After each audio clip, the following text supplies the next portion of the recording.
All right. Well, thank you, Michael, and thank you so much for having me. In case you're wondering, yes, I was born in Hong Kong. That's why I look Asian, but I grew up in Australia. I studied medicine at Sydney, but also did a PhD in the USA in theology. And my topic today is evangelism in a post-COVID world. We've all had to pivot. We've all had years of experience in evangelism, but suddenly COVID has come and we're like a blank slate and we're starting all over again. So over the next 30 minutes, I'm going to try to share a few tips on what I have found has been working in evangelism in a post-COVID world, and I hope they also work for you. So tip number one is this. We need to understand that the Western storyline just overnight has been deconstructed. So what is the Western storyline? Well, we're all familiar with the Western storyline. It sort of goes like this. On the day I was born, I was pure as I can be. I was true, I was real, I was authentic. But then authority figures messed me up. My parents messed me up, my teachers messed me up, and religion messed me up. So my mission in life is to be brave, not to listen to what anyone else tells me to do, but to be true to myself and do whatever it takes to be happy. And it's been a great storyline. We have all benefited from this storyline. Because of this storyline, we get to choose the city we want to live in. We don't have to live in the village that mum and dad grew up in. We get to choose the job we want to do. We don't have to do the job that mum and dad did. And we get to choose our romantic partner. We don't have to marry the person that mum and dad want us to marry.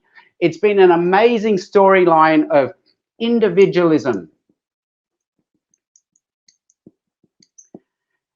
of freedom, and of choice and control. But just overnight, COVID has wiped out this storyline, because now, because of COVID, there is no individualism. We've got social responsibility. Because of COVID, there's no freedom. We've had lockdowns, and because of COVID, there's no choice or control now. There's only uncertainty. Because we can't plan what to do for the rest of 2020, and we can't make any plans for 2021 either. We only have uncertainty. I was recently at a men's conference, and they asked all of us just to dial into something like Slido and write just the one word that sums up how we're feeling right now. And they put up all the words on the screen, and the big word in the middle of the screen was uncertainty. That's how almost every person was feeling, and that's the word I typed in, uncertainty. So overnight, the Western storyline has been deconstructed and it's been replaced by uncertainty.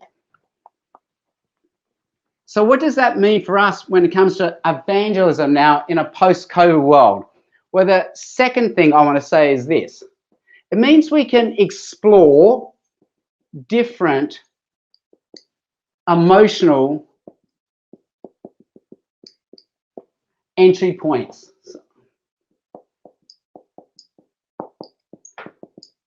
We can explore different emotional entry points. And here I learned a lot from what Tim Keller said in a sermon on Acts 16. And in Acts 16, 3 different sets of people get evangelized. We have Lydia, the business person. We have the slave girl. And we also have the jailer. Lydia, we appeal to reason, and she has a discussion with Paul and Silas, and that's how she becomes a Christian. But the slave girl lives in a world of fear and control. She's under the ownership of her masters. She's literally possessed by a demon, and she has a power encounter with Jesus, and she is set free. The jailer, well, his world crumbles around him, and he has shame because he's failed in his job, and he's so dishonored, he wants to take his own life. But then he sees Paul and Silas singing in prison, and he sees in them a way of life that just seems to work. And they have a shalom, a peace that he doesn't have. Now, they're the three different emotional entry points to the gospel. Typically in the Western world, this is the way we've been evangelizing. We've been evangelizing people like they're Lydia. We use reason and we use discussions to try to bring them to the gospel. So we have talks, we have sermons, we have dialogues, we have forums, we have question and answer sessions. But now, because of COVID, I think we can also explore these other two entry points, because right now there is a lot of fear. There's a fear of the unknown, a fear of the unseen. There's uncertainty. And we can show that with Jesus, we have a Jesus who has power over the unseen, power over the invisible. And also, there's a lot of shame and dishonor right now in our post-COVID world. And we can show with people that there's a way of life and a shalom with Jesus. This also reminds me of what Jason Georges says. And maybe you're familiar with Jason Georges in his 3D gospel. He talks about how there are three dimensions to the gospel in the Bible. One dimension is the guilt, innocence dimension of the gospel. We are guilty, we have sinned, but because of Jesus, we can be declared innocent. But the other dimensions are shame and honor, and also fear and power. And again, up until recently, we have been using this dimension of the gospel to evangelize in the Western world. But now, because of COVID, I think we can explore these other two dimensions of the gospel. And this explains why the gospel seems to have traction in other parts of the world. I love to joke that if you go to any university campus in Australia, the first thing you notice when you go to a university campus in Australia is this. You go, whoa, there are Asians everywhere. There are more Asians here in this university than Asia. What is going on? And then you go to a Christian group on the university campus and it's only Asians. You will be the only white person in this group. Why? Because the gospel has attraction with Asians in a way it doesn't have with Westerners. And it's because the gospel speaks to fear and power in Asians. Asians are afraid of the unknown. Asians are afraid of evil spirits. Asians have all these superstitious rituals. But then in Jesus, they see they have power over the evil, dark world. And also Asians are very shame honor culture, and that's something we can explore as well now that we're post-COVID. Now, what this means for us is this. The jailer saw Paul and Silas in prison singing. They had a way of life that works. Even though the jailer's world was falling down around him, Paul and Silas had shalom. They had peace. And that sort of means for us, I like to say, hey, you know, when we do online church and we're in isolation lockdown, let's open the windows so that people hear us singing, people hear us worshiping, and they will realize, hey, these Christians, they have a way of life that's working. They have a shalom. It also means that we can explore the shame angle a bit more. There's a writer called David Brooks in the New York Times. David Brooks in the New York Times newspaper. And he said, did you know more people died in the 1918 flu pandemic than World War One or World War Two? Yet we always talk about World War One, we always talk about World War Two, and we talk about how those wars brought nations together. They united us around a shared common purpose.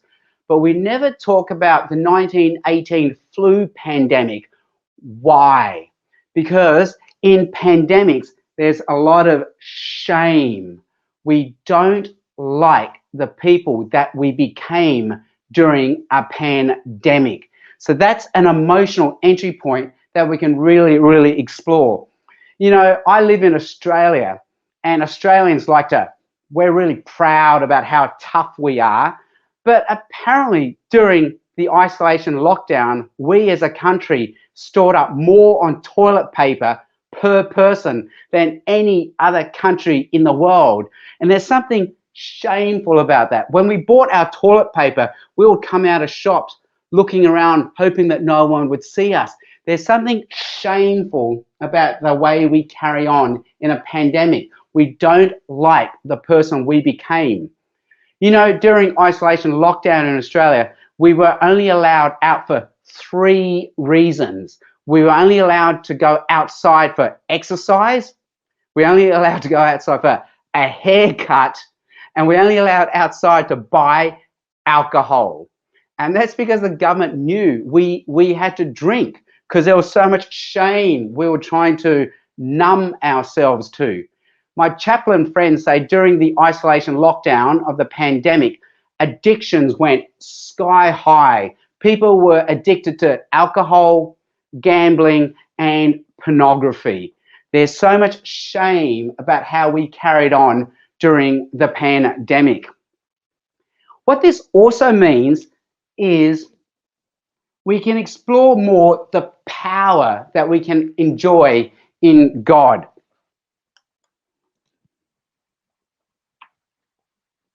We can explore more the power that we enjoy in Jesus. Craig Springer, Alpha USA, he's got a new book coming out called How to Revive Evangelism, and he talks about how we need to do both things when we evangelize. One, we need to explain the gospel, but 2, we can actually invite people to have an encounter with Jesus. So often we typically explain the gospel, give them things to understand, and we leave it at that, and there's a place for that. But I think we can also explore asking people, hey, why don't you just pray? Right now, just pray to Jesus and ask that Jesus will make himself real to you. Ask that Jesus will show himself to you. Now, this for us feels very risky, but then this is also risky. We can explain the gospel, but they might choose not to believe. They might not understand. And so that's risky. And this is risky as well. We ask people to pray and ask Jesus to show themselves to this person. But if you think about it, even Lydia, who was reasoned into the gospel, Acts 16 says, the Lord opened her heart to the word of God. So I think there's a place for explanation and also a place for asking people to encounter the power of Jesus. Anyway, so that's a second tip. We can explore different emotional entry points to the gospel. The third tip is this. We now have a better story to tell. Up until now, the Western secular storyline has sounded like the better story, because the Western secular storyline goes like this. It says, I'm okay and you need to accept me for who I am. And this sounds like a great storyline. But Will Storr, who's a UK writer, and he's written a book called Selfie. He says this storyline has led to a higher rate of stress, anxiety, and depression. Why? Like, why would this lead to a high rate of stress, anxiety, and depression? Because this storyline is unsustainable. It leads to a culture of perfectionism and insecurity. So it's not the better storyline at all. So now we can come and give the gospel as the better story.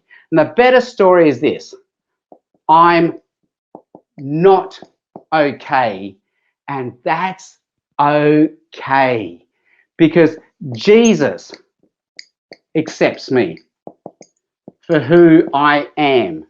So it says I don't have to be perfect because Jesus is perfect.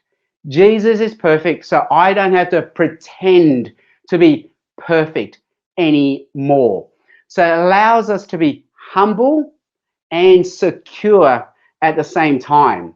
Of course, that's only the beginning of the story, because the rest of the story is Jesus accepts me for who I am, but he loves me too much to leave me the way I am. So his Spirit lives in me to make me more and more into the person that God needs to be, God needs me to be, and the person that I want to be. See, what COVID has done, it's shown us this. We really only have a choice of two stories in the West. Story number one is the Western secular storyline, and it goes like this. I am just atoms and molecules. I'm just another species of life on this planet.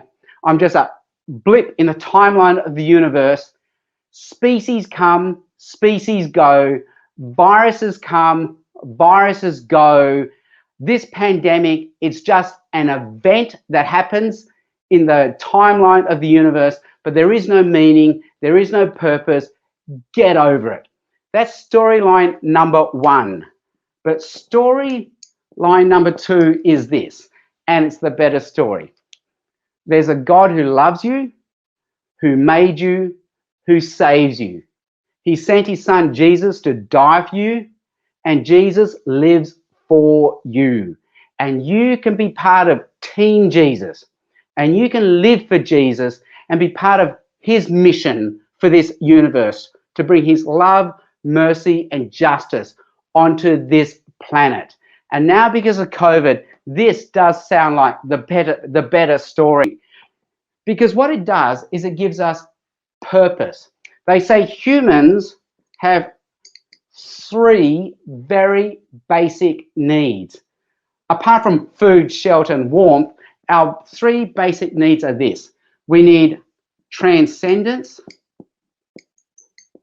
this feeling that there must be something more. We need purpose and hope, and we also need community. See, up until now, what we've done is we've said there is no God. And this has sounded like a great story, because with no God, there's no moral responsibility. Now, the trade-off has been, okay, there's no purpose and there's no hope either. But we told ourselves, you know what, I can create my own purpose, and that's okay. But I say that's like a country saying it can just print its own money, but it doesn't work after a while, because money needs to be linked to an external reference point to have value. And it's the same with us. If we want purpose, we need to be linked to an external reference point, a story bigger than just our own story. Now, because of COVID, suddenly we think, hey, God is the better story, because with God, there's moral responsibility. And that's what COVID's been all about, that we need to practice moral responsibility. We need to wear masks. And because there's a God, there's purpose, and there's also hope. So suddenly we have the better story, because we can offer people transcendence, purpose and hope, and community. I have a friend called Julianne Laird. She does university campus Christian ministry. And I asked her, what's it like doing university campus Christian ministry? And she said to me, oh, it has been amazing. We have had so many people choose to become Christians in the last 2 or 3 years. And I said to her, whoa, really? Were they Asians? Because it doesn't count if they're Asians. And she said, no, these were white people. And I said, oh, so real converts? She said, yeah, okay, real converts. And I said to Julianne, well, what do you think is going on? And she said, it's purpose. University students come to campus with unprecedented freedoms. Suddenly they're free from parents, they're free from teachers, but they don't know what they're free for. They turn up to campuses with no purpose.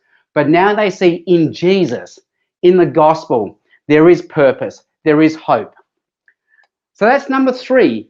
Because of COVID, we now have the better story to tell. So how can we tell this story? Well, number 4, I think we now have to do one-to-one evangelism in a way we haven't been doing before.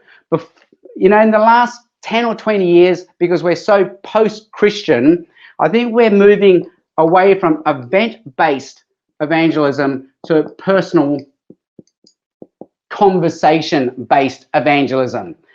And in an isolation lockdown, I found one good way is just to meet up with people on Zoom, one-to-one, and just ask them, how are you going? And before COVID, whenever we had a conversation, people would only talk about the weather, the weekend, and the sport. But now, because of COVID, because of isolation, there are no weekends because we're working from home. The weather just looks the same, and there isn't much sport to follow now. And so now I feel that it's much easier to have deeper, more meaningful conversations with people. And all I have to do is just ask people, how are you going? And then pause and then say, how are you really going? And I call it the power of the second question, and allows people the permission to talk about what's most true, most real, what's most meaningful to them. And then I simply then say, oh, listen, my wife and my kids, we pray every night for our friends. Would it be all right if we prayed for you?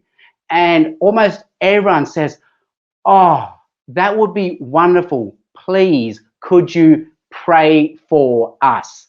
And the next time we check up one-to-one, I say, hey, we prayed for you. How are you going?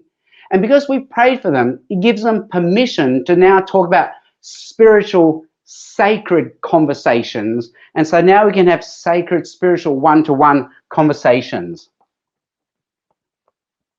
Tip number 5, we can offer our friends community. Remember earlier I said that was a basic human need, transcendence, purpose, but also community. And now because of COVID, isolation and lockdowns, it's getting very hard to do community. We try to do communities, we try to do gym online, we try to do cooking clubs online, but none of those things work. But Christian groups work online. The funny thing about Zoom meetings is Zoom meetings are horrible because they're so rigid, they're so formulaic, and you have to take turns speaking. But fortunately, Christian groups work really well because we are formulaic, we are rigid, and we take turns speaking.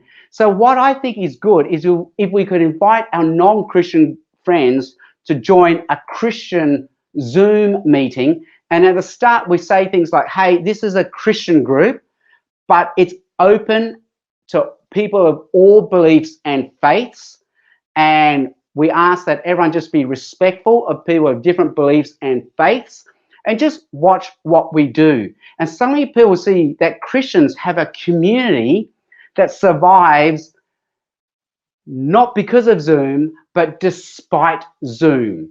Because we're united not around an activity, a hobby, or an interest, but somehow we have a deep sense of community because we all have the same spirit of Jesus.